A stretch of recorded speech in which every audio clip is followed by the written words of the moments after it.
I'm now hearing extremely loud explosions.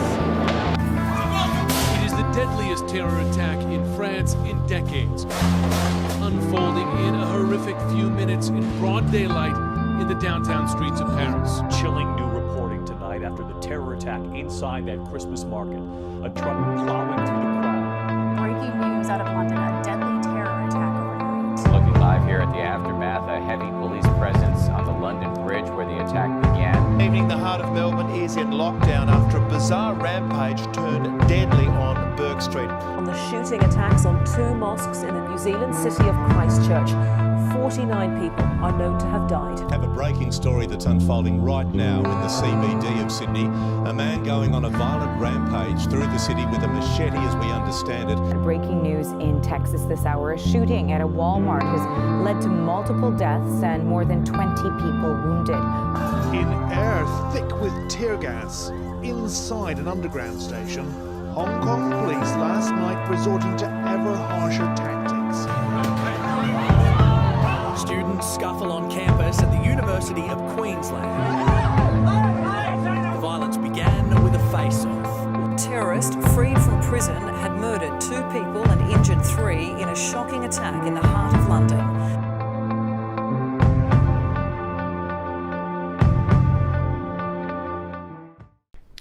Good morning, everyone. My name's Marcus Vaughan. I'm the Director of Growth Strategies at RiskLogic, and it's my pleasure to host this morning's breakfast seminar session, Lockdown to Crisis Response, Lessons from 2019. As we've seen, 2019 has been quite a year, but from tragedy and adversity comes a real opportunity to learn. And today's session's really all about that. We're here to drill into the lessons learned from the tragic events that have unfolded over the last 12 months, and to create a knowledge share environment so that we can all take back to our own workplaces and communities a more resilient community. Join with me today is a panel of industry experts. Between them, they've got decades of experience. So we are joined today by Daniel Shields, who is the CEO and co-founder of RiskLogic. Dan has over 20 years in experience in assisting organisations both locally and abroad prepare for essentially manage crisis events. His role as CEO, he also sees a lot of time spent as a principal consultant within the organisation, getting really into the nitty-gritty of some really robust incident management and crisis management programs. He's also spent a huge amount of time over the years in assisting clients go through those first steps of a crisis response on the ground, so has a lot of experience in working with clients through their darkest hours. In addition to that, Dan has spent many of his years prior to 15 years at RiskLogic working across some of Australia's largest financial institutions, and also 15 years in emergency services, including the New South Wales Fire and Rescue Team. Joined with us is also Gregory Metzger, who's the General Manager at First 5 Minutes. Gregory's got experience in both state and federal law enforcement, specialising in counter-terrorism, VIP protection and explosive ordnance. He was appointed the Senior Air Security Officer and Trainer of Australia's Air Security Program after 9/11, and after a role in Iraq as a Special Weapons Trainer, he oversaw the training of 40,000 Iraqi National Police as the country manager. Wow. Prior to his role at First 5 Minutes as General Manager, Gregory is also the State General Manager for Australia's largest privately owned security company. He is currently a member of the Technical Advisory Committee reviewing the Security Risk Management Certificate Diploma level qualifications, and is also a member of the Committee on the Australian Standards Handbook 188 project, addressing physical protective security treatment for buildings, as well as a member on the Technical Committee for the Fire Protection Authority of Australia. Last but not least, we have Richard Chapman. Richard Chapman's the Group Head of Wellness, Health and Safety at Navitas. In this role, Richard's remit spans Australia, New Zealand, Asia, Canada, US, UK and Europe. He also leads the crisis and critical incident management programs at Navitas. For those that don't know, Navitas is a leading global educator, providing extensive range of educational services to over 70,000 students across more than 120 institutions in 31 countries, and it also has a workforce of 7,500 people.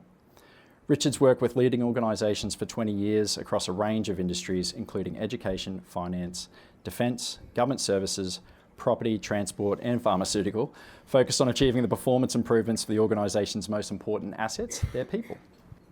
Quick hands up. Who's done lockdown training in the last 12 months? That's more than I was expecting. That's really good. Thank you for joining us. But there is, I mean, the fact that we're holding a session today in the lead up to Christmas and 100 people registered with only a few weeks' notice, to me is a real indicator that there's still a thirst for knowledge here.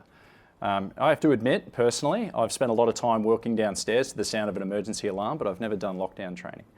Greg, I wouldn't mind starting with you. Can you talk us through what is a lockdown? Like, what's the 101 of a lockdown? What does it look like in its various shapes and forms? Absolutely, thank you.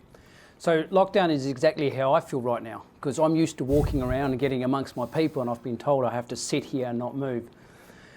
When we talk about lockdown, I think what's important is to understand what the objective is. If we don't understand the objective, we're not going to be able to respond accordingly. You know, through Australian Standards 3745, Planning for Emergencies and Facilities, we have been trained over 30 years that when there is an emergency, we need to evacuate. We need to escape from danger, we need to run away. We need to safely get to an assembly area. And that's ingrained in us, and that's a culture that we've developed within the community, and a very positive one and a very necessary one. But a lockdown is quite different to that. So what do you do when evacuation is actually not ideal, practical, or actually safe?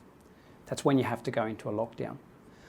And we go into a lockdown because of the objective. The objective is to ensure our safety, the safety of our occupants in the building in which we are, their safety away from the threat, whatever that threat may be. And I try and break down lockdowns into two simple formats, a preventative lockdown and an emergency lockdown. And I'm going to use this building as a bit of an example so that you can relate to it. So when would you use a preventative lockdown? Well, for example, we've seen lots of examples on the video footage earlier, just a moment ago, where there was a threat external to a premises or a building. So let's say we become aware of a threat. In Market Street, there's an armed offender, mobile, direction unknown, for example. We're in this building. What is it that we can do?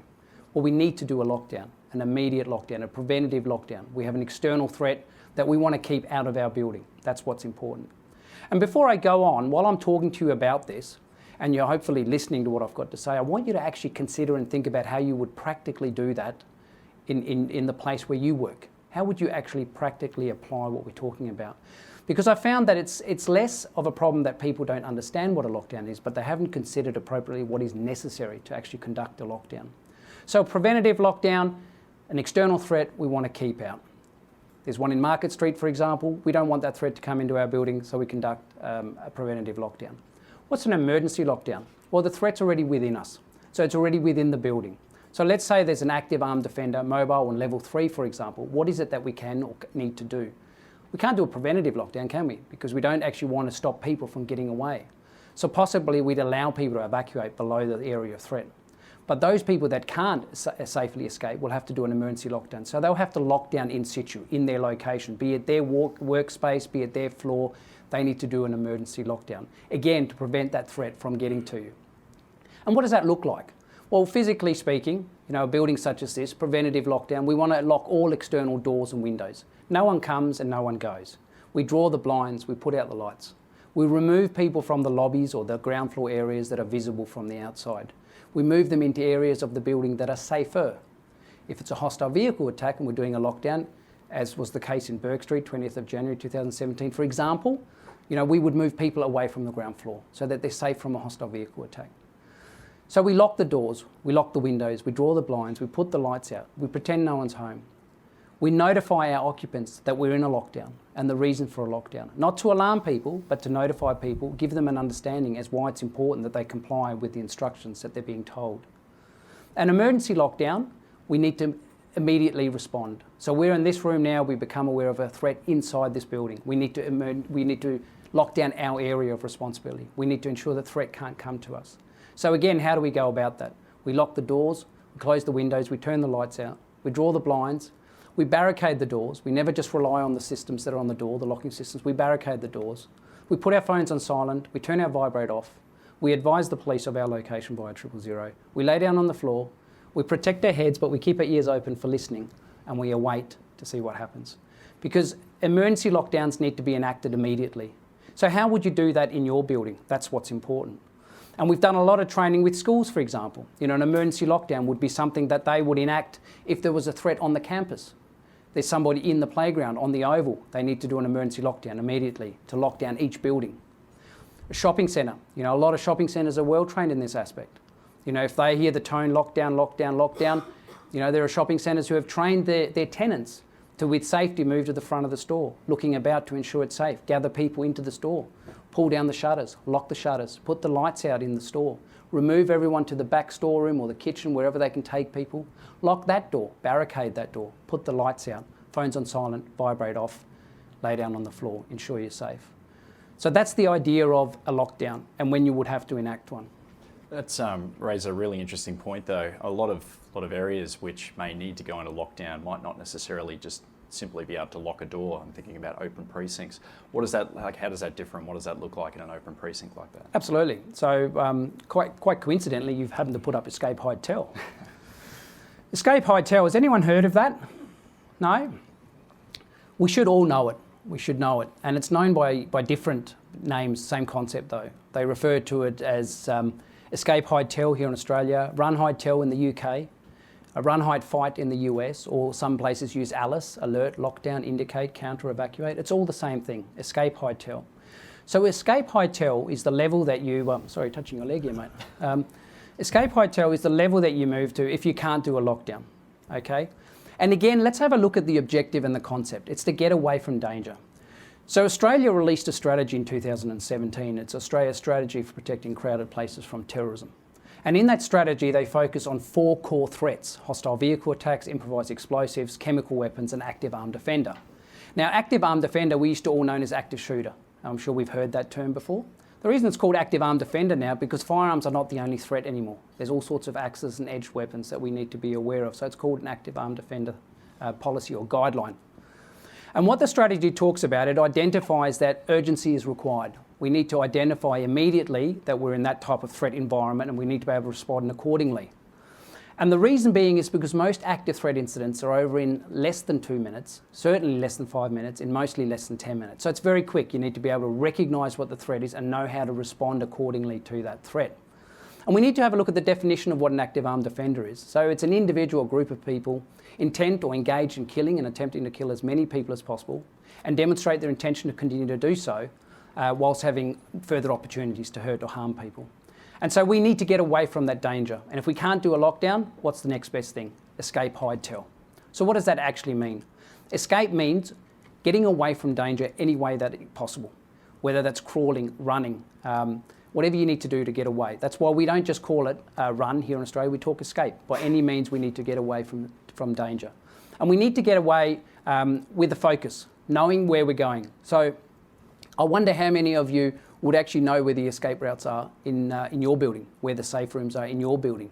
How many of you walk through a train station or an airport or a shopping centre and every now and again stop and think, where would I go now if I had to really quickly? It's important that you do that for you and your family. It should just become part of your life. But an escape is to run away from danger as quickly as possible. And whilst we're escaping, we're warning other people of the risk. So let's say, for example, we're in this room right now and an armed offender appears at that doorway. We recognise we can't do a lockdown. We need to escape, hide, tell.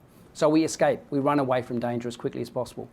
And while we're doing that, we're looking for opportunities to ensure our safety. So we're looking for places that will provide us cover and concealment. Okay, cover actually affords you protection. Concealment simply hides you. We want both as we're escaping from danger. And while we're running away, we're telling people to come with us. And we keep running until we're away from danger. Not forgetting, most incidents are over in less than 10 minutes. So if we can keep running away from danger for at least 5 minutes, we're most likely to get away, aren't we? But what happens if we can't escape? And I'm giving you the abridged version because, you know, training in this takes a little bit longer. What if you can't escape? So you're running down the end of the corridor and there's nowhere to go. Well, that's when you've got to hide.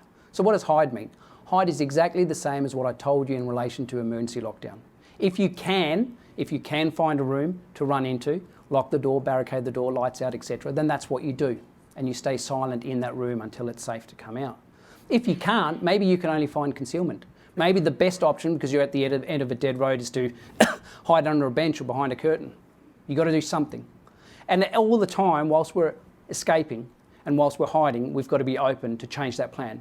So if we're escaping and we can no longer escape, we need to hide. If we're hiding and our safe room is being breached, we've got to go back to escape. We've got to run away to danger. And the tell component is every opportunity you get, you ring 000. You advise the police where you are, what you're doing, why you're in there, who's with you, as much information about any offender intelligence that you might be able to share with them. That's what escape, hide, tell is. So the 3 tiers: preventative lockdown, External threat we want to keep out, emergency lockdown, internal threat that we want to keep away from us, and when all else fails, escape, hide, tell is what we need to attend to. Gregory, why now? We're seeing obviously the government release a lot of information and guidelines around this and creating an awareness campaign. Why now? Yeah, absolutely. So the environment has changed, and when I talk to people, the last thing I want to do is be alarmist, but reality is reality. So since 2014, Australian government has prevented at least 15 serious terrorist attacks here in Australia, 8 in Sydney and 7 in Melbourne. We're talking about public beheadings, we're talking about improvised explosive attacks, we're talking about edged weapons, firearms, hostile vehicles, the gamut, even a possible chemical attack. That's the reason for it. And I think, when the government raises their threat profile, then we as the community, as partners in this strategy, need to be aware of that change and why that change. So we used to operate under a 4-level threat advisory system, and they changed that. That came about in 2003, and in 2014, you may recall, we went from medium threat level to high level, and that changed the landscape somewhat. In 2015, with their radar constantly blinking in relation to the threat that's out there, they changed that threat advisory system to a 5-tiered system. Okay, so we had the not expected, possible, probable, expected and certain, 5 tiers, and currently we're at probable. Now, if you're a half glass empty or a half glass full person, it will obviously it'll direct how you feel about that. But the reality is, even though we're only at probable, halfway, what that means is that our intelligence agencies have identified people or groups of people within our community, within our borders, that have both the intent and the capability to carry a terrorist attack. So the intent they want to, capability are able to. And for that reason, we need to be responsive to it. And so in response to that threat advisory system being raised to probable in 2015, they released the strategy in 2017. That's the government's way of saying we recognise that there is a threat out there, and we want to arm people with the appropriate knowledge and information to be able to respond and react to that. We've seen some pretty big variances in terms of organisations being able to lock down a site, anything from literally a few minutes to hours and hours and hours. What trips us up in this situation?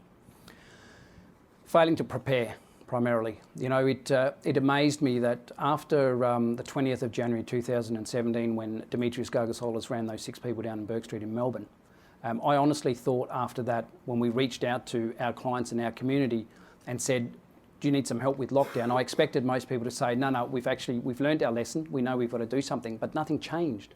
And in that same year, on the 22nd of December in Flinders Street, we had the gentleman run over somebody in the pedestrian crossing. Again, a hostile vehicle attack. Now, neither of those 2 incidents were terrorist incidents, but it doesn't matter who's actually applying pressure to the pedal. The pain's just the same.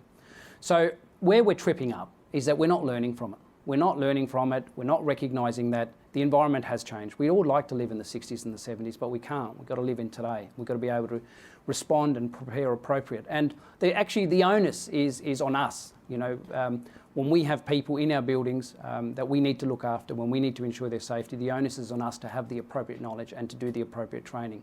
So that's the biggest thing. It's not knowing.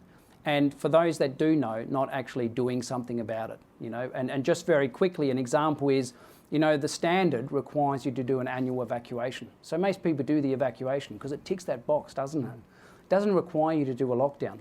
But, from personally, it should be a requirement. We should all do it so we understand it. And you'll find that the first time you actually do a lockdown, you'll be amazed at how hard it actually is. In some of the smaller buildings, you need someone with a key. Where is that person? How do you find that person? Or if you know it's controlled by the security control room, how do you get a hold of them? How do you contact them? Who has the authorisation to make those decisions? So it's about being appropriately prepared.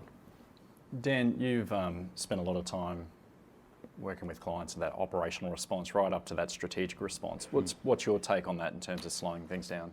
Yeah, look, certainly. In terms of what Greg said, absolutely it's about preparation, but the way I like to think of that is knowledge. Now, what you've just gone through in the space of 5 minutes is quite a complex set of procedures to perform a lockdown effectively, particularly if you're in a large premises, a crowded place, a multi-tenanted site. So to have a warden team, or an ECO as we call them, to be able to facilitate that under time pressures, particularly if we're in an emergency lockdown situation where the consequences are huge or under critical time pressures, it comes down to knowledge. And if you've got a few people expected to facilitate that for a large site and lots of people, To be completely honest, it doesn't work. And in most cases, we find out at the time the lockdown fails because we're not able to do it. So it's not just knowledge and training of the team that's supposed to enact it, but it's of all those people within the site themselves who know what to do as well. So if you're an operator of a shopping centre, then those retailers or tenants knowing what to do, actually attending training, which they often don't do, is a major issue. If you're in a school environment, an office environment, it's actually having the knowledge yourself so you can take responsibility for your actions. And what we often see in a lockdown situation, particularly for places that we call crowded places, is the time it's going to happen is when we have the most people on site, which is typically during the evening or a weekend. And we actually normally have the least number of staff available to do that lockdown or facilitate it. So it comes back on the shoulders of the people within the site. So very much around knowledge is the first piece for me. The second piece is resources, having enough people to be able to perform those duties to secure a premises. And then we get into some of the more strategic pieces, which is where senior management fits into this as well and how they get involved, which we can talk about shortly. But ultimately, I think the purpose of today, and you're all here because you have an interest in this very, very important topic, we found that lockdowns are failing, but we're finding it out during the event, and that's not the time to discover you've got weaknesses in your preparations or your processes. Yeah. We're just going to rewind back to 15th of March 2019. Obviously the tragic set of circumstances that took place in Christchurch led to a citywide lockdown. There's again, we spared a lot of detail, a lot more happened than those four things. But the first gunshots were reported at the Linwood Avenue Mosque at 1:40 p.m. Schools citywide went into lockdown around the 2:17 mark. The gunman's car was obviously rammed and he was arrested at 2:20 p.m. And then what followed that was an additional nearly 4 hours of lockdown. Now, I remember that day very well, vividly. Lot of information flying about, a lot going on. There's no, I'm not surprised the lockdown went on that long. There was reports of IEDs in the street, gunshots at the hospital, all sorts of information flying around. But that 4-hour period of lockdown, what does that look like? And what are people going to face if you're going into a lockdown for that period of time, Greg? I mean, what's your take on what people should be expecting for this? Well, the most important factor is communication. Okay, so I've said before, if you're doing an emergency lockdown because there's a threat in the building right now, right here, you're not going to be able to get up on the public address system and let everyone know what's going on. Most public address systems are via the EWIS system in the foyer. It's an unsafe location to be during an active threat environment. But somehow we need to be able to communicate with people, and that's the biggest issue. And this was an issue in Christchurch, it was an issue in Bourke Street. In Bourke Street, some of the buildings went into lockdown for 3 or 4 hours. And the reason they were in lockdown is simply because the police wanted to obviously contain people so that they could preserve the crime scene. So communication is key. So if it's safe to do so, you need to communicate with your people. Explain to them what it is that we're doing and why we're doing it. You need voluntary compliance because otherwise people just start leaving. Because don't forget, we can't actually hold people against their will. There's certain ways we can encourage people to be compliant, of course, but we can't hold them. So you've got to communicate with people, most importantly. The other reality is, do you really need to be in a lockdown for that long? And that's often the issue because you can actually pull back from a lockdown to a partial lockdown. So let's say in Bourke Street, for example, where there was the crime scene in Bourke Street, a lot of buildings after a couple of hours were advised by the law enforcement agencies that you can actually turn to a partial lockdown where you can open your back doors and let people out of the back. So there are options there that you need to be aware of. But communication is key because people don't want to be locked in an area for 4 hours. And it depends who's in lockdown. I found that hotels, for example, they can often deal with a lockdown better because people are in their rooms, they've got toilets, beds, comfort. Whereas, people stuck in a shopping centre or kids in a school, very, very difficult. But I just want to say very quickly, let's be clear, we're talking about lockdown. We're talking about an active threat environment. That's why we're going to lockdown. It's not to be confused with shelter in place. Okay, shelter in place is we become aware of a hailstorm or a weather phenomenon that causes an environment where it's unsafe for people to be outside. So we keep them inside, we shelter them in place. Different scenario because we can talk to people, we can all the time keep them up to date. Whereas an emergency lockdown, we're trying to pretend nobody's home, we're trying to pretend there's nobody here. So that's the hardest part, keeping people engaged and focused on their reason for being in a lockdown. Yeah, that's right. I mean, because a lot of the time you can look out the window and it just looks like every other day of the week. Absolutely. And I think one of the, and schools face this challenge a lot. They face this challenge where, they might go into a lockdown through the announcement of lockdown, but then what? You know, for half an hour, kids are sitting in the classroom going, what's going on? Even the teachers don't know what's going on. Again, that's where training comes into it, so people know what to expect. So there has to be a very clear procedure which identifies that you will remain in lockdown until such time as the chief warden or somebody of that structure stands up and announces that we are now no longer in lockdown and it's safe to resume normal duties. Yeah. Richard, your organisation had a fair amount of exposure to the Christchurch attacks. Do you want to talk us through what this day looked like for yourself and I guess the staff and students that you also have, I guess, a connection with? Yeah, fantastic. So from a context perspective, we've got one of our campuses, so we're a pathway university provider, so we have a campus at the University of Canterbury, Christchurch. So in relation to the lockdown, we replicated exactly all the failures that you've talked about. We don't control that location, but the university made a decision to go into lockdown.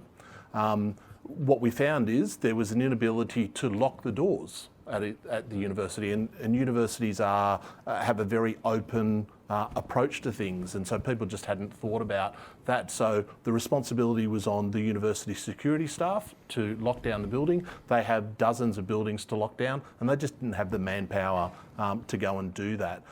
We also found that the human response was that a whole lot of our teachers are parents. And so their first thought in that situation is, I need to go and save my child, whether that's the daycare centre at the university or one of the local schools. Now, so people have left, I guess that was technically a partial lockdown, have left the campus to go and save their students, put themselves in harm's way. We didn't know anything about where the shooter was at that stage. Put themselves in harm's way and got to the childcare centre or the school to find that was in lockdown. They weren't able to get in, they weren't able to get to a safe place, and they weren't able to take their children out. So there was a massive lesson in our staff not even understanding what a lockdown was, and more particularly what the implications of a lockdown was to a larger range. So we'd had a whole lot of people putting themselves in harm's way, unable to do the one thing that they wanted to do, was to make their children safe. They needed to trust that the other systems were in place at their schools and at the childcare centres. Yeah, which is it's a natural thing, isn't it? I know through a lot of the work that we did over in Christchurch with our team over there with our clients, I mean, a lot of people were finding out about the lockdown from their their son or daughter at school, texting them about the fact that there was a lockdown. That was the first indication that something was happening. Because everywhere else around Christchurch, if you weren't in the exposed areas, looked like every other day of the week. Yep. Daniel, I mean, we run into this space where there is obviously multiple parties dealing with one particular site, which can cause confusion in terms, I guess, a chain of command to a certain extent around getting this done right. I mean, what's your experience? What are some of the learnings that are coming out of Christchurch and other recent events? Yeah, no, certainly.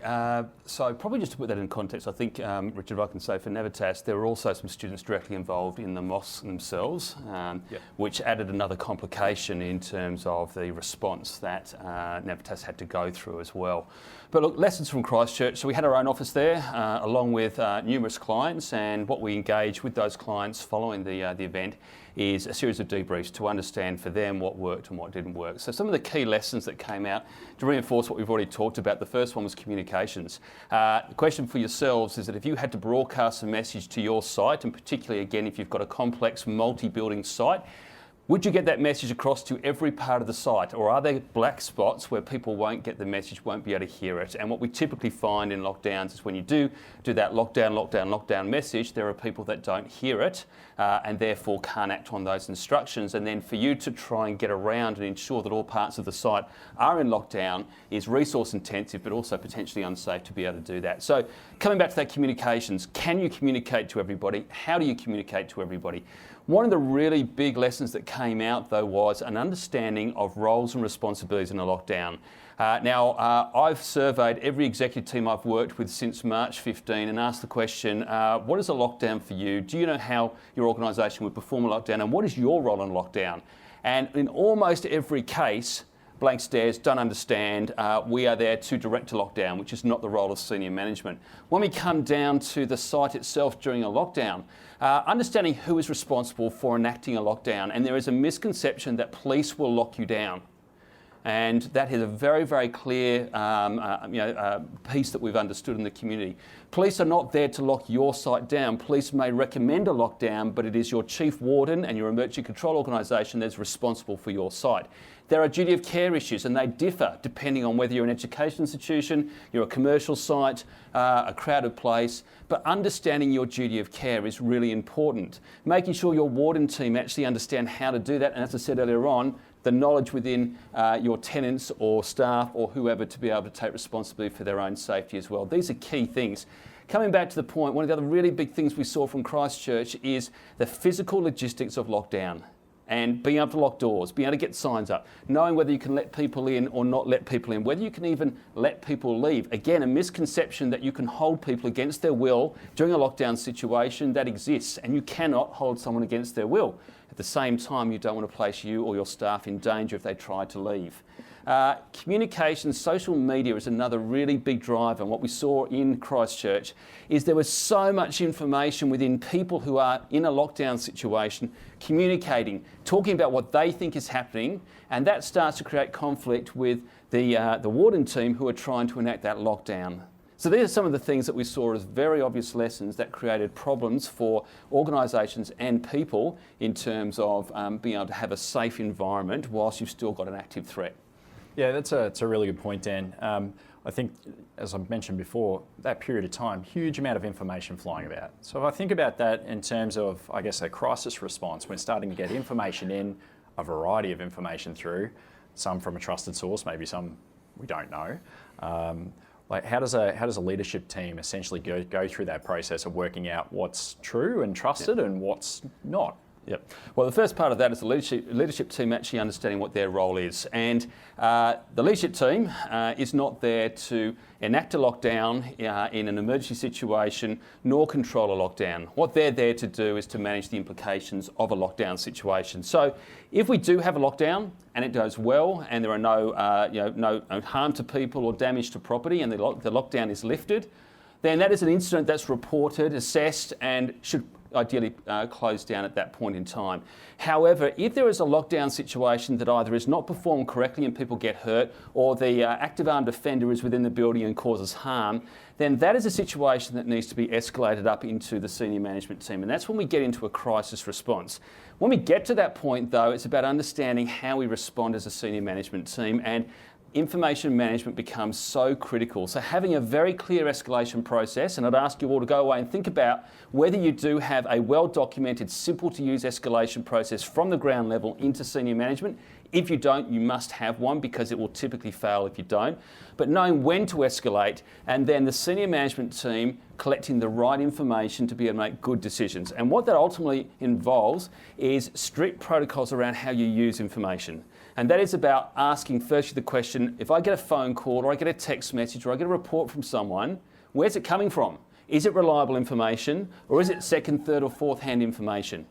The second piece of this one is write it down. If you don't write it down, particularly in a fast-moving, escalating situation, the chances are it's going to get lost. It's not going to get communicated onto the right people. So write it down and make sure it is communicated. And the third piece to that is separate out your information into things that are going to help you. What is fact? Fact is something that you know is absolutely correct, it's true, and you can act on it and you can communicate to other parties. What is information that still needs to be confirmed? Separate that out because you need to watch that information. What actions have you agreed to? Don't confuse those with the facts of the situation. And what are your issues that you're dealing with? And if you do that, you start to create an environment where you can make good decisions around what you need to do, and that's where senior management becomes effective. I would love to say that this is the next itinerary for my family holiday, but it's not. This is, again, 15th of March, Christchurch, but very much from your perspective, Richard. Can you talk through what we're looking at here and what this means? This is, I think, a representation of our critical incident response team when the Christchurch attack happened. So from a context perspective, I think the slide before said at 1:40 the gunman attacked. Our particular students that were involved were at the mosque. So we had one student who was shot, not fatally, very fortunately, and another student who was there, not injured but highly traumatised. We knew about our student being injured before 2 o'clock, so before schools were in lockdown. So before the university's in lockdown, we're already being informed of a major event and needing to get people to mobilise. So the situation that we're in, the campus is in Christchurch, the college director is in Auckland, the executive general manager responsible for that business unit is in Sydney. The CEO for that division is over in India.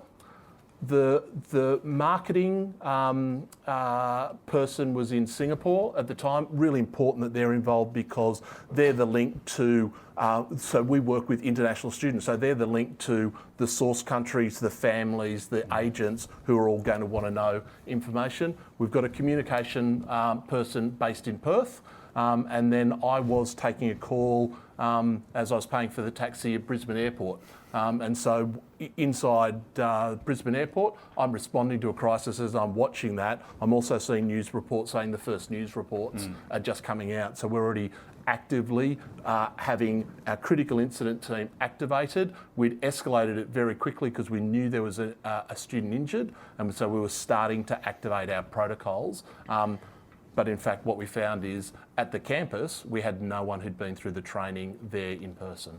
Yeah, and in addition to that, you certainly weren't all standing around a boardroom ready to make a decision together and hey, this is next step. I mean, what are some of the lessons there in terms of managing a situation from afar, both at a tactical and I guess more operational and strategic level?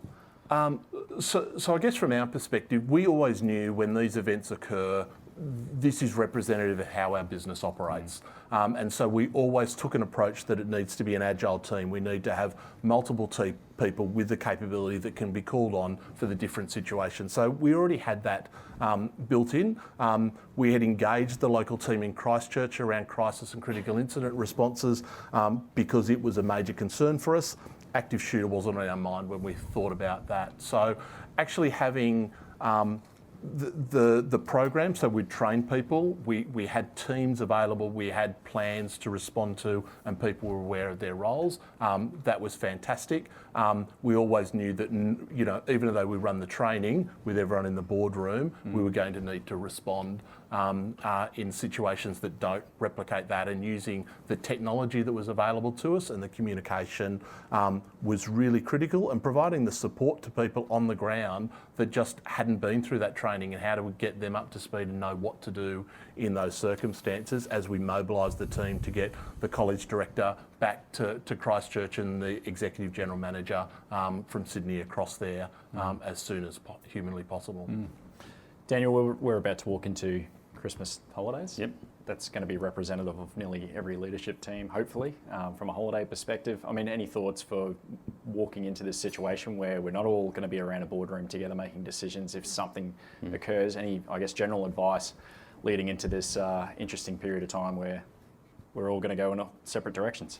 Yeah, certainly. And look, there's so much going on out there right now. New South Wales and Queensland, bushfire emergencies happening. You know, there are things happening all the time. So being prepared is key in respect to this. Now, can I just get a show of hands? Who's done either a training session or an exercise in the last 6 months in their organisation at the senior management level in crisis management or critical incident management? Okay, so maybe a third to half of the room have done one. So if you've done one of those, the chances are that you've done a desktop exercise or a desktop, you've done training in a boardroom or a classroom. And that's typically how we do it in most cases, because our executives are time poor, and to get them to give up even an hour can be very, very difficult. And it's getting harder and harder as we go forward in terms of organisational life. So we train people, we try and make it as realistic as possible, but we train people in an environment that doesn't often match what's actually going to happen. But the whole point of doing that is to condition people to make better decisions, to expose them to some of the things that they're likely to encounter. So we move ourselves forward to the Christmas period. What does it look like? Well, the first thing we've got to assume is that if we do enact our team initially, it's going to be a virtual crisis team or critical incident team. A team, just as Richard said, that is operating from multiple locations. But to do that, the very first step, and that is saying, can we Do we have the capability of running a virtual crisis or critical incident team? Do we have the technology? Do we have the know-how? If it's telephones, is it conference bridges, whatever it might be, do we have the capability of doing that? Now the second piece of this is you may have a crisis or critical incident team that has been rehearsed, that has designated roles and responsibilities, but some of those people are not likely to be available over that Christmas period. So we need to confirm who is actually going to be able to pick up the phone, respond to a message at short notice to start that process of assessing the situation and determining whether or not there needs to be a more formalised management response for this event that's taking place. Don't just rely on what's in your crisis plan, if you have one, and assume those people are going to be available. So who's on duty, who's taking the first call, who's the backup to that person, who are the people we can rely on? These are critical things. The third piece of this is pull the plans out before Christmas. Hopefully you've got a plan, hopefully you've got an escalation process, but make sure those people pull it out, have a read through, so you've got some semblance of knowledge and awareness, because if the call goes off and they've got to pick up that plan and try and use it, the chances are it's not going to work. Now I say to every executive team, it's what you do before the event hits that matters. You're not going to be able to do it during the event. You can't learn how to be a good crisis manager during a crisis. So it's what you do beforehand, even if it's only 15 minutes to pick the plan up and have a review of it. And the last piece here is tell people what you've put in place in terms of your arrangements over the Christmas period. So if you've designated certain executives or senior managers, make sure that's communicated. Make sure those people know what's expected of them before they go on the Christmas break, so you've got the capability to respond if something goes wrong. Richard, I think reading between the lines there, Daniel's recommending you go to Fiji for the next simulation exercise, so I'll just pick up on that and follow that through when you can. Greatly appreciate it. Our technology partner, Catalyst Technologies, ran a really interesting survey earlier in the year across around 80 organisations in Australia and New Zealand around what are people concerned about, what are their major challenges in getting things together for, a critical incident or crisis response. And surprise, surprise, communications and stakeholder management came out as just the absolute be-all and end-all in terms of a major challenge. And just thinking back to even the York Street incident, I think I was sitting in Wellington Airport with the New Zealand team post-conference, finding out about this and dialing back in and learning that some of our Sydney team weren't across it as well. We're living in a pretty different age. How do people get this right? How do people get communications right now? Daniel, I might start with you. Yeah, certainly. Look, I would say there's two pieces to it on this one. The first one is, what tools are you going to use to get the message out? Picking up the telephone doesn't work, obviously. You can only call so many people. If you've got lots of staff or students or tenants or retailers, whoever it might be, how are you going to communicate? Do you have tools? And the second thing on that, if you do have tools that you can use that can do mass communications, do you know how to use them? Are there people to back you up that know how to use them? What we know from Christchurch is within the Emergency Operations Centre, the Christchurch City Emergency Operations Centre, they had some very powerful communication tools to alert residents of the city, of the lockdown and the potential for threat on the streets.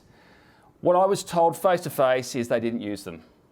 And I asked the question, of course, why didn't you use them? And the response back to me was, we don't know. We just didn't.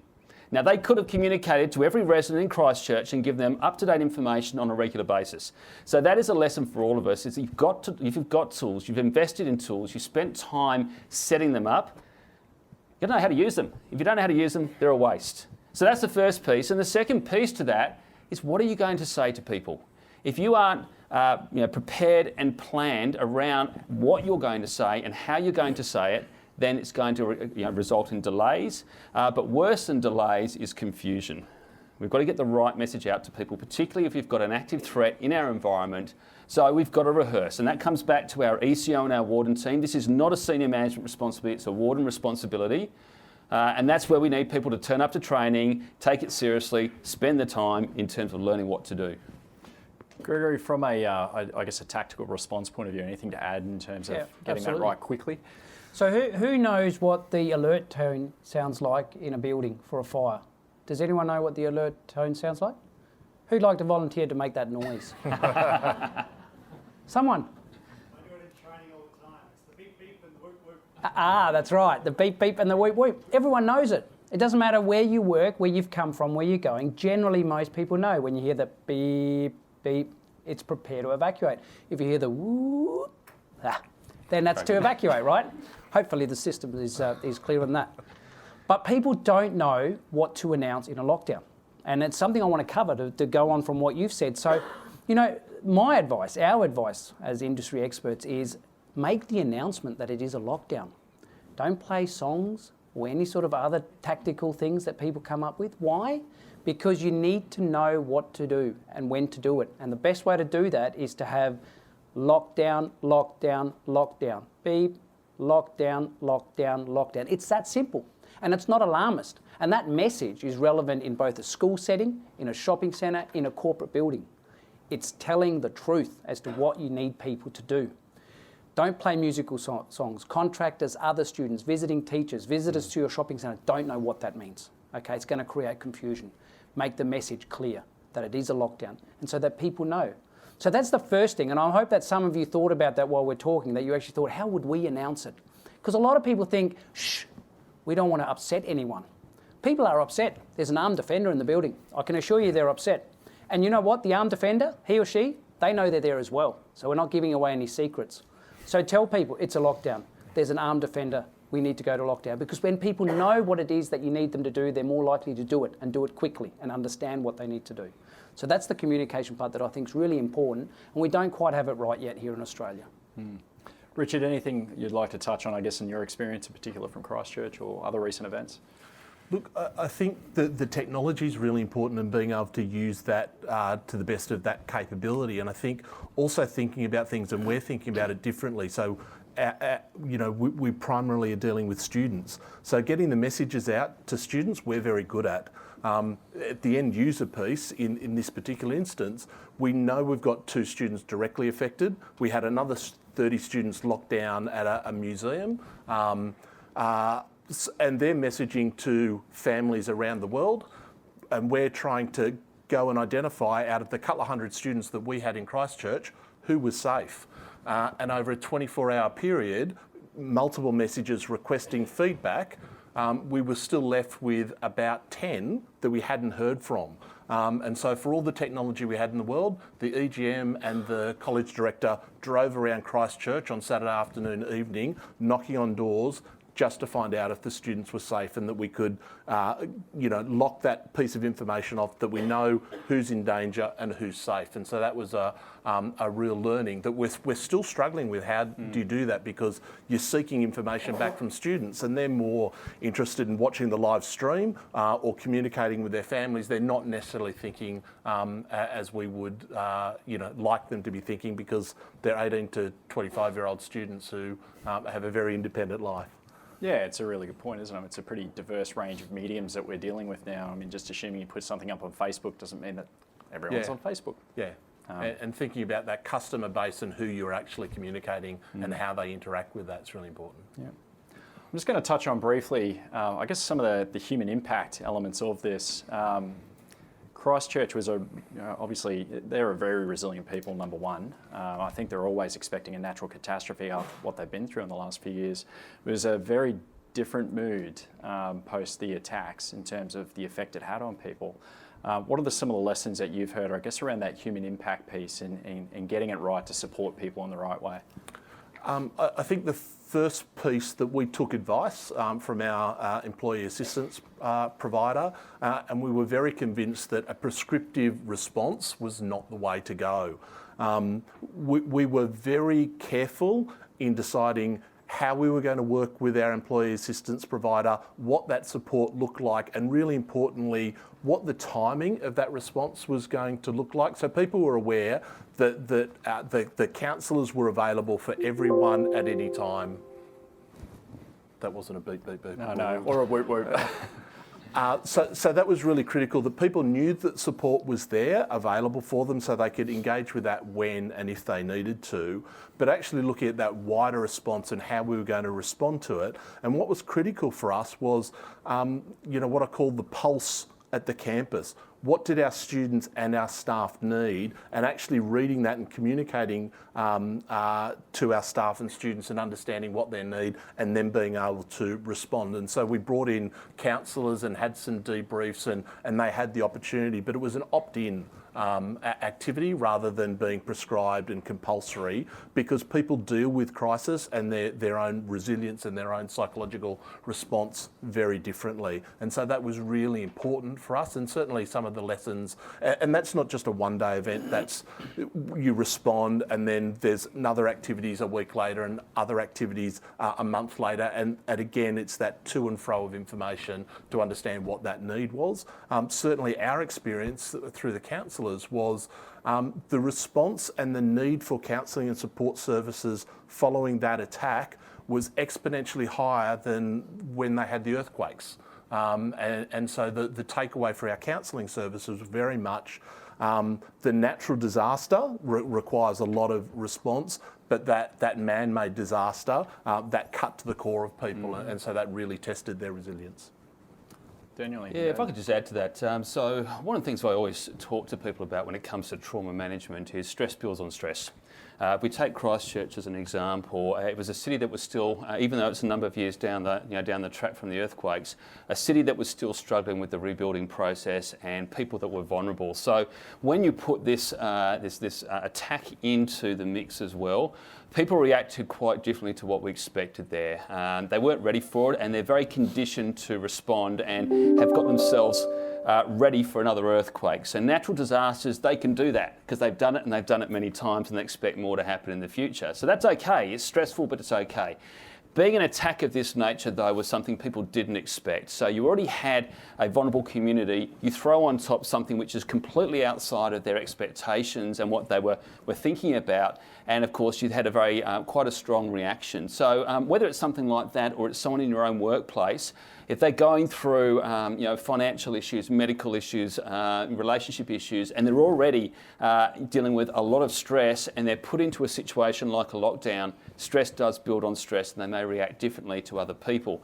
The other thing about Christchurch we also saw, though, is delayed reactions. It actually took a number of months to really start to see some of those behavioural issues and emotional issues come out from a population perspective. So it wasn't the next week or the week after that, but it was 2 or 3 months down the track where we really started to see those manifest themselves in things like absenteeism and productivity issues and people resigning from jobs and relationship issues. So it can often be a delayed reaction. It might not be immediate in terms of the issues you've got to deal with from that event. Excellent, guys. We're going to move into Q&A, but before we do, I'm just going to go through the lineup, and if there is one thing that you want people to take away with them today, or what we've learnt over the last 12 months or so, what would it be, Daniel? Can I have two? Yeah. Okay. Let's talk about. We have very well rehearsed emergency procedures, and we have requirements to train every 6 months, to do a drill once a year, and so on. But what we don't have is clarity around where senior management fits into this whole thing of a lockdown or an active armed offender situation. So I think the first takeaway for me is you need to ensure that your senior executive management understands their role in a lockdown situation, and particularly what could happen next. If they don't know their role, either they'll interfere in a process that they shouldn't be getting involved in, which is the initial enacting of a lockdown, or they won't get involved when they need to. There is obviously a need sometimes to do a preemptive lockdown where a situation has evolved and management needs to make a call, like closing a university campus or a retail centre. But in most cases where senior management needs to be involved is the next stage after the lockdown, which is dealing with the implications or the impacts of that event, whether it be harm to people, operational disruption, damage to brand because we haven't done the right thing or we've said the wrong thing, or legal issues because something's gone wrong. That is where senior management plays their critical role to protect an organisation and its people. I guess the final piece from my side, though, is that when we look at lockdown, when we look at some of the lessons from Christchurch and from some of the events that have happened in Melbourne and Sydney and other places, the procedures we use to train, which is AS 3745, they are geared for an environment which is all about fire and bomb threat and some of the more traditional threats that we are used to dealing with. The world has changed. The threat environment has evolved dramatically in the last 5 years, but our procedures have not changed, and the way we approach it and the way we think about it in organisations has not changed. And what that means is that in many cases, if you enact a lockdown, it's going to fail, and that puts people at risk. So we need to rethink how we do this. We need to ensure that we're engaging people in a different way when it comes to lockdown. We need to ensure we're building knowledge at the individual level up, so we have people able to take responsibility for how they lock down if we're put into that situation. Gregory? I think, one of the strengths that we have as people is our ability to be resilient. Time fixes everything and we just move on and forget, but it's also one of our greatest enemies in the sense that we very quickly forget. And for some reason, we then act surprised again when something happens. Christchurch is a classic example. They were surprised because they'd never had a terrorist attack before, certainly not on a place of worship. But they shouldn't have been surprised. There have been plenty of attacks on places of worship, all denominations, all religions throughout the world. And there's always a first in every location. So I guess my message here is, we can't ignore the environment anymore. You need to have a look at what your level of risk is in your workspace. And you can't say any longer we're not at risk, because we all are. Again, without being alarmist, we all are. It's just the varying degrees of risk. And, ignorance is bliss, but not really, not in this occasion. We can't be ignorant. We need to have a look at what our level of risk is. What do we need to know, research, review, to be able to diminish that risk? And then what are the plans that we need to put in place now that we've identified that we have a degree of risk? And then once we have those plans, we've got to practice, train and rehearse them so that we know what to do in an active threat environment. Richard? I think be prepared. Be prepared, have a plan, have that plan trained to people, but most importantly, have the bench strength, have enough layers of people trained that people can step in where required. Right on cue. Thank you very much, gentlemen. We're going to take some questions from the audience, so I'd like to open up. We've got a roving mic, so please, hands up, any questions? I might... Oh, hey. I'll start off. Thank you all, Ben Patrick from Risk Logic. I've got questions for all of you, but if I might, Richard, throw one to you. There's a lot of complex businesses represented in the room, and so I always get asked the question about when's the best time to actually, grab everyone and get them to do these various, crisis management exercises, lockdown exercises. But I'd like to ask you, given what Navitas has been through this year, how do you take the pulse of the organisation to understand when you can get back into the process of training and starting to pressure test aspects of the business again to make sure that you're prepared going forward? Look, it's a great question. We're a large organisation, in excess of 120 campuses around the world, so it's complex and the planning required. But for me, it's about listening to the business, it's about understanding the rhythm. So for us, the student intake period is the busiest and most stressful time for them. So it's isolating those to say we're not going to do it then, but it's actually negotiating with the businesses. When do they have opportunity? When can they release staff to actually attend the training, and giving large lead times to prepare them for that. So I was even just talking to the guys here, we're starting to plan for the training in North America and Europe, and I'll try and give at least 3 months lead time for them to know when that is, so they can isolate that time and be prepared. Ideally, we'll move slowly into a phase where this is just the annual schedule that people know well in advance, and they can plan their leave and everything around those events. I might just jump in on that as well. One of the things that I've seen numerous times is an organisation is engaging in a program of training and exercising and building capability, and then they suffer an event. Now, it might not be active armed offender, it could be anything, but they get this sense of confidence that, oh, look, we've been through it in a real life event, and we don't actually need to do anything now because we did it and it worked. But that's a false sense of security. What we want to see within management teams, senior teams, operational teams, is a deep understanding and conditioning of how to respond. And one event doesn't do that.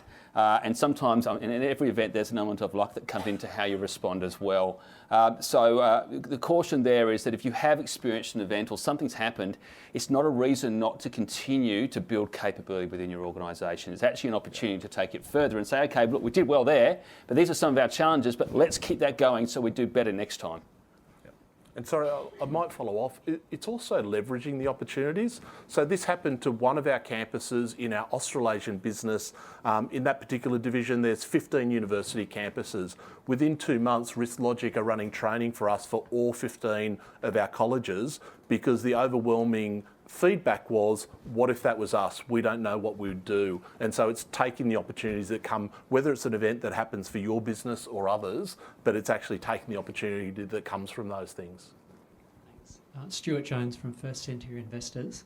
I've heard all of you mention the importance of communication and good communication during a crisis. And I think, Dan, you mentioned at some point lessons from Christchurch was there was an overwhelming amount of not so good communication, or social media that couldn't be relied on. So how does an organisation, and particularly the crisis management team, work with how do you establish those reliable channels of communication and avoid the noise? Yeah, certainly. Look, a really important question. Social media is a game changer for how we respond to incidents and crisis events. 10 years ago, we had the opportunity to establish ourselves and start to push the message out in terms of communications. We don't have that opportunity anymore, and by the time a crisis team is formed, social media channels are in overdrive, and a lot of that information is best guess.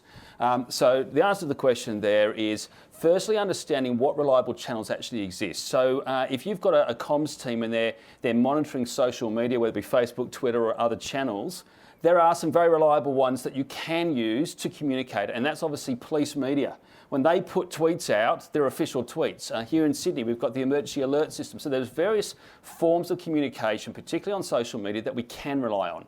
But recognising one of the big issues in the early stages of any event is we're actually going to be starved of information. So we've got to go searching for that and don't wait for it to come to you. So knowing what is a reliable channel is the starting point. If you have staff who are on site and become an emergency management liaison or services officer, then they can potentially receive reliable information into your management team so you can start to get better information. So there's a couple of options.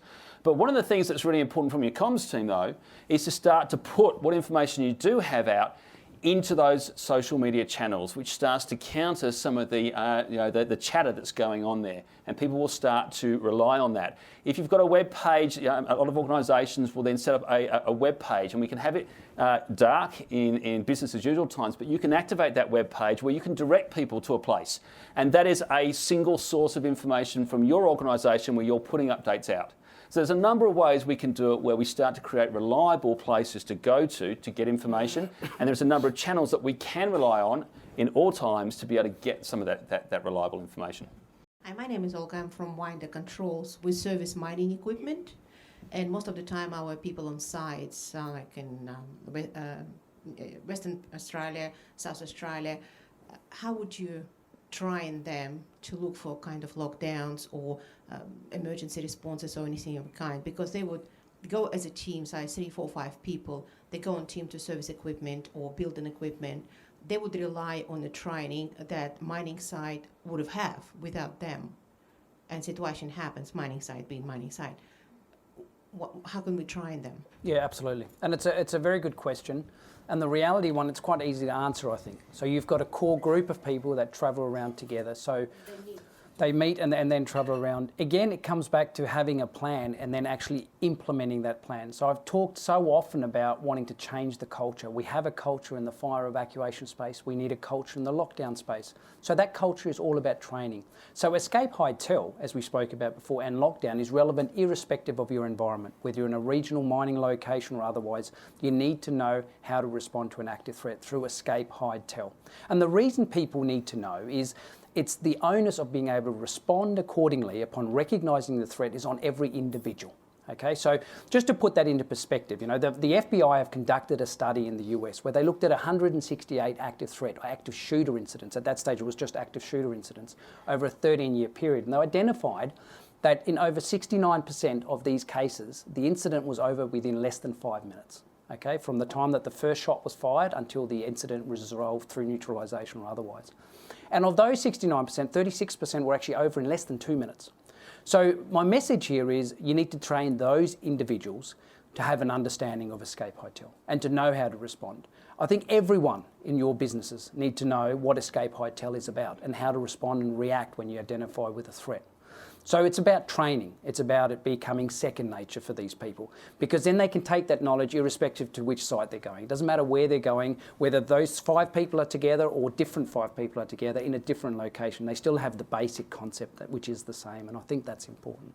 I'd also go on to say that every site will have its own procedures, and they need to be really mindful that they're aware of those processes. So, you know, if they're doing hot works, they probably know who to respond to and who to ask for permission to do hot works on that site, because that would be natural. They should equally know who's in charge of emergency and what's their process in an emergency, in a lockdown, in any sort of emergency event, and understand that. And so typically they have to do training, but it's actually saying this is your responsibility. When you go onto an unfamiliar site, you need to be aware of those before you start work. And I think I want to add to that, you know, the reason that I say everyone needs to know is one of the greatest misnomers is people are still saying we'll never be at risk to this sort of concern. You know, we talk about Australia's strategy for protecting crowded places from terrorism, but I ask that we don't focus just on the word of terrorism. It's on any type of active threat, irrespective of what the ideology is. Most incidents here in Australia are actually not terror related. Would we agree if we see what's happening in the media? They're domestic violence incidents. They're workplace disputes. You know, they're criminal elements where somebody has a criminal motive, or they're as a result of mental insanity or illness. So they're the 4 things, nothing to do with terrorism, but they're the ones that cause the problems. And I think we'd have to agree that irrespective of what work we do, where we work, or where we conduct ourselves, we're at risk of any one of those at any time. And that's why it's important we recognise we need to be appropriately prepared. I've got a final question for you. We didn't touch on it earlier, but there's some interesting findings there that stakeholder buy-in's a real challenge for people at an operational level in terms of getting buy-in to go through preparedness, training, exercising. Any thoughts in terms of what works to get the light bulb moments from executives to buy into these programs? Look, I might start off with that one. The thing I've found that works the best is get them involved, but make the activity they get involved in feel real. So we talk about exercising, and you can do exercising that takes months to prepare for and costs lots of money and takes lots of time, or you can do short, sharp, half-hour exercises in a management team meeting, in a desktop environment. But if you know how to do it, you can make it feel real, and you can give people a taste of what it means. The message, again, I give to executives, unfortunately in this day and age, is that it is not acceptable to get it wrong. The public demand that we're able to make good decisions, put actions in place that protect people in an organisation, but they won't accept us to get it wrong now, even though you're dealing with an escalating situation, poor information, lots of different factors that can make it harder. So for an executive or a senior management team to really start to get an appreciation of what's expected of them, make it real for them. Create a scenario. You can do it in-house, but create a scenario, give them a taste of what it means to have to start to make decisions, formulate action plans when you haven't got everything that you expect to get. But pick a scenario that is realistic and relevant to your organisation and to your executives. You do that, you start to build an understanding and an awareness, and invariably they're going to go, I want more of that because I'm starting to really appreciate what's expected of me as an executive or a senior manager in that organisation. I find that instilling fear works. You know, the fear of getting it wrong. We all have obligations under work health and safety, occupational health and safety to ensure a safe workplace. And the higher up you go, up the chain, the greater your obligation. And often that's not identified as such. You know, it's somebody else's problem down there, but it's not. It's all of our problems. So when I say fear, I think it's more about just trying to identify and get people at the decision-making level to understand the importance and the necessity of it. And, you know, a case and example, I recall a client some years ago, they had a building with over 6,000 people in the building, and we weren't allowed to conduct any evacuation or lockdown training if the executives were in the building because it was inconvenient for them.